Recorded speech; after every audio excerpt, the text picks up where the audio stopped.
If you're a returning player like me, you may remember that Guardian rank seemed pretty insignificant in the grand scheme of things. But since there are no more updates to be had, now has been the time to really sink my teeth into the Destiny content that I originally did not prioritize or even outright ignored in favor of the FOMO treadmill.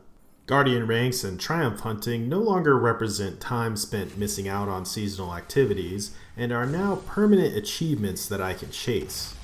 To that end, I started hearing some whispers online of a major barrier for Guardian rank specifically, the Vanguard Conquest version of Master Derealize.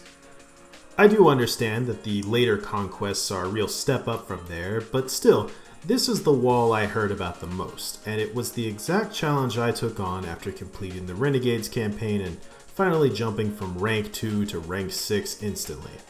I initially hopped in with my Wicked Implement setup, just planning to take it slow and plink my way through, only to run up against both the timer stealing my revives and the two trade-off modifiers. Close Danger, which penalizes your damage when you're outside of 10 meters from a target, and Haste, which damages you if you don't stay in motion.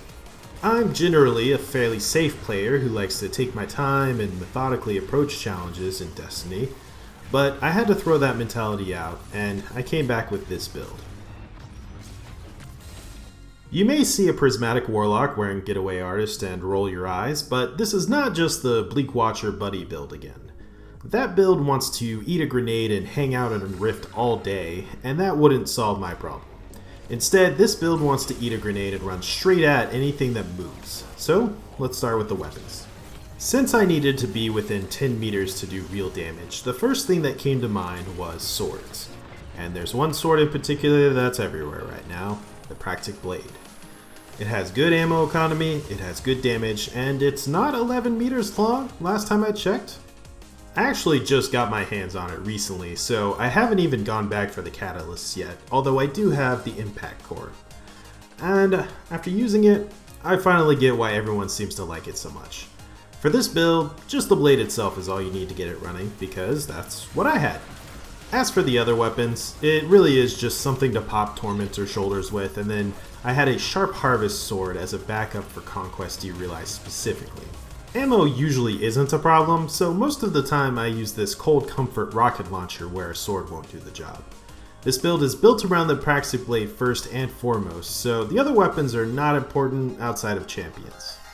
To that end, I am using the encrypted data disc with all of the sword perks, except for Riposte, don't need that one.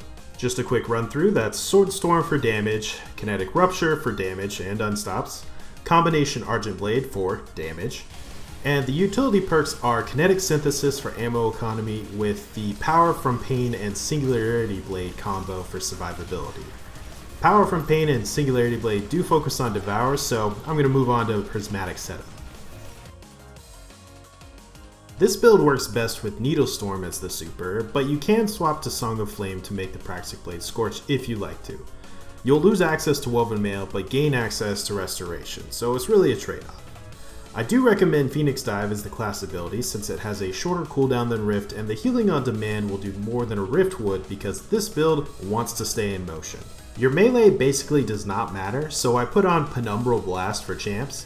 Although Arcane Needle is theoretically optimal for boss damage, it's not really a boss damage build. And then of course you do have to be on an Arc Grenade for Getaway Artist to work, so Storm Grenade, there you go. The aspects are where you may raise an eyebrow. As I mentioned earlier, Singularity Blade needs a Void Elemental buff to be activated, so I started with the Feed the Void aspect to devour on any ability kill, which heals you and grants grenade energy. This procs with the Arc Soul turret, not just direct grenade kills. Devour is a very strong form of healing, assuming you can keep its momentum up. But in higher difficulty content, there are many times where I do wish I had a way to heal on demand, and that's why Phoenix Dive is so important. That's also why the other aspect is Hellion, which rounds out the survivability of this build with some offense. Unlike Bleak Watcher, which acts as crowd control by freezing enemies, Hellion is a nice passive source of damage that also scorches. It also generally tends to flinch enemies with its fire blasts, and basically the idea is that both Arc Souls and Hellions can passively start Devour while also letting you whack away with the Prismatic Blade. One other thing, This build cares very little about Transcendence outside of the passive damage and defense boost it provides. Every swing of the Praxic Blade builds energy on both sides, so generally I just prop Transcendence whenever. Be careful though that Transcendence changes your grenade, which means it cannot eat it for an Arc Soul. This lack of focus on Transcendence also means that as for Fragments, the focus is purely on defense. That's why I slot in Facets of Hope for more Phoenix Dives and Hellions, Protection since I'll be running into enemies face first with swords, and Purpose. This is the reason why Needlestorm is my go-to, with Song of Flame being a close second.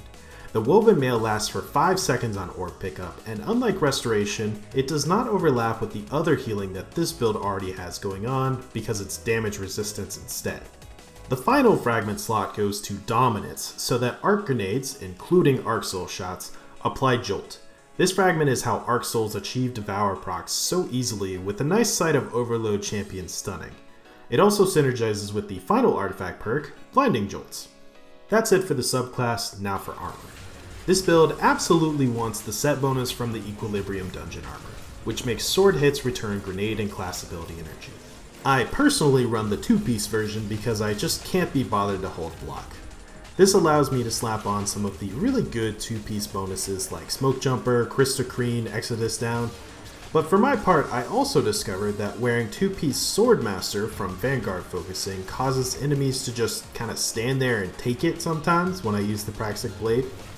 As for stats, I think it should be fairly obvious by now that weapons, grenade, and class ability are what you want in that order. The idea is to eat a grenade, run in, hack away, and then you have Phoenix Dive as a panic button. This gameplay loop is pretty straightforward, which means that the mod setup is straightforward as well. This is one of the rare builds that wants to run Kinetic Siphon, and Special Ammo Finder is a godsend to keep the Praxic Blade topped off. Similarly, you'll want Bolstering Detonation in the arms so that Arc Soul shots refresh Phoenix Dive as well. This mod is incredibly potent when paired with Arc Souls because each individual shot will count as a grenade hit for regen. Since this build is so adept at refreshing abilities and healing already, you also have plenty of room in the legs for kinetic surges to buff the Praxic Blade with, and just a single copy of Time Dilation is all you need to have constant uptime in most scenarios. And that's the build. It's not really that fancy, just eat a grenade, start running in. This is a great setup for solo dungeon runs, and I've already completed solo runs of 3 of the Grandmaster Conquests with it on my way to Guardian rank 10. It doesn't have to play solo either, that's just how things are for me these days. This build does average to good boss DPS, and you can absolutely make some optimizations for that with Arcane Needle and things of that nature. All told, it's a very different way to play Destiny from the usual, since I've completed quite a few activities without firing a single shot, and I recommend giving it a go. Good luck out there, the rest is gameplay.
If you can get the door energized, you're in business.